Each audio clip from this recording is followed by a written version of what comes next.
ये बीजेपी के सत्ता में आने से कौन परेशान है? कल समाजवादी सत्ता में आ जाएगी तो कौन परेशान होगा?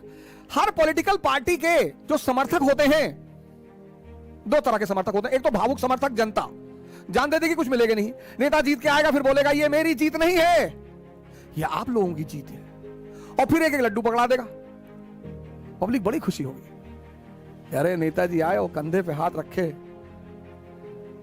और कहे ये तुम्हारी जीत है, लड्डू में खुश है, पकड़ा दिया लड्डू, ये ले। राजनीति जो है वो अर्थव्यवस्था की गार्जियन है। जिसके कब्जे में राजनीति उसके कब्जे में अर्थव्यवस्था। ये जो नेता लोग आपका पैर छूते हैं ना आकर, कोई आईएएस अधिकारी दिखाओ जो पैर छूता हो, क्योंकि उसका एग्जिस्टेंस आपके ऊपर है ही नहीं। किसी आईएएस ऑफिसर को दिखाओ, आईपीएस अफसर को दिखाओ कि उसका चपरासी है 55 साल का और 22 साल का आईपीएस, और जाके पैर छू ले, छुएगा नहीं वो। ये नेता आपका पैर छूते हैं। अब इलेक्शन आ रहा है, पैर छुए, खटाखट पैर छुएंगे सब। और गांवों में जाके तो गाय का पैर छू ले, बकरी का पैर छू ले, किसी का भी छू ले। सर ये पैर छुआना बंद करवा दो। इतना पैसा आता है ना, 5 करोड़ तो सांसद निधि आती है, वो तो इनके लिए चाय पानी के लिए है, 25 करोड़ 5 साल में। बाकी तो ये अरबों रुपए का धंधा करते हैं। ये 100-100 करोड़, 200-200 करोड़, 300-300 करोड़, 400-400 करोड़ जो इलेक्शन में लगाते हैं ना सर, तो 1000 करोड़, 1500 करोड़, 2000 करोड़ कमाते हैं। तब तुम वीडियो खींच के डालते हो, गोंडा की शहरों पर, सड़कों पर पानी का भराव भरेगा ही। जब तक इस देश की जनता पैसा लेकर वोट देगी, शराब लेकर वोट देगी, तब तक इस देश में नेता कभी अच्छा होगा ही नहीं, होगा ही नहीं। क्योंकि जो अच्छे लोग हैं उनके पास पैसा ही नहीं है।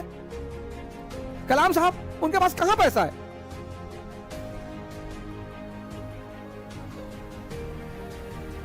लेकिन आपको तो मजा आता है पैर छूने में। अरे हम चौड़ा, अब आपकी धोती फटी है और वो नेता जा रहा है रोल्स रॉयस में, बीएमडब्ल्यू में, लैंड क्रूजर में, और गाड़ी रोक के आपका पैर छुए और आप ऐसे तिरछे होकर खड़े हो जाते।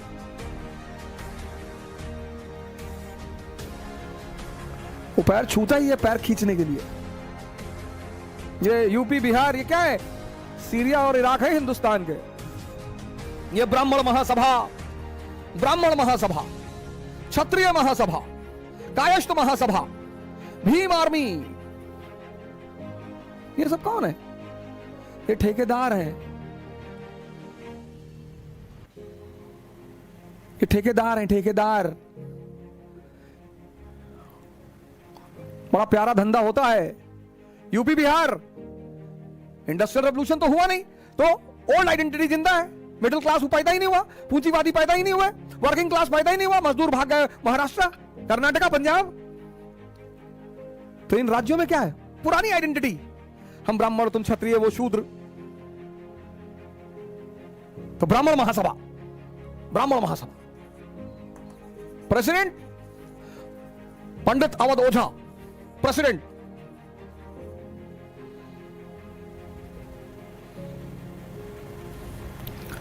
अब यूपी के ब्राह्मण वोट चाहिए बहन मायावती जी को, बसपा को, तो बहन मायावती जी ने इनको बुलाया कि पंडित जी, बोले जी बहन जी, बोले 500 रुपया पर वोट। बोले बहन जी जय जयकार हो आपकी। बोले और 2 पेट्रोल पंप। अरे बोले बहन जी आप तो साक्षात दुर्गा का अवतार है। और बोली पंडित जी एक मिनिस्ट्रियल पोस्ट भी दूंगी आपको, मंत्री पद। अरे तो अब इन्होंने चुनाव से पहले ब्राह्मण महासभा की मीटिंग करनी शुरू की पूरे यूपी में। तो ब्राह्मण, मरी हुई कौम, सब इकट्ठा हो गए, दलित इकट्ठा हो गया, मुसलमान इकट्ठा हो गया, तो जागो, खड़े हो जाओ। सब खड़े हो गए। बोले ऐसे नहीं खड़ा होना है, एकजुट होना है। अब ये तो पंडित अवध ओझा तो अमीर होते चले गए, बाकी ब्राह्मण भिखमंगे होते चले गए। यही क्षत्रिय महासभा के साथ है। अभी कोरोना का संकट चल रहा था, कौन आया तुम्हारे घर किसी महासभा का? यही मुस्लिम महासभा के साथ है, यही दलित महासभा के साथ। सब ये बहुत बड़ा गेम है सर। पिछला जो चुनाव था यूपी का फिर आ रहा है, तो यूपी के एक बड़े कद्दावर ब्राह्मण नेता, तो उन्होंने मुझे बुलाया, कहा कि आओ। भी गए, कहे आपको सेवाएं देनी पड़ेगी। मेरा सेवा ले लीजिए सर। डॉलर कितना दो? बोले डॉलर? हाँ। मैंने कहा सर पैसा? बोले अपने समाज के काम के लिए पैसा चाहिए। अरे मैंने कहा सर यूपीएससी की तैयारी की है सर, हिस्ट्री पढ़े हैं सर, पॉलिटी पढ़े हैं, इकोनॉमी पढ़े हैं, थोड़ा बहुत साइंसवा भी पढ़े हैं, करंट अफेयरवा तो आज तक पढ़ते हैं सर। पैसा बोलो सर, जागरण तो किसी का करवा लो।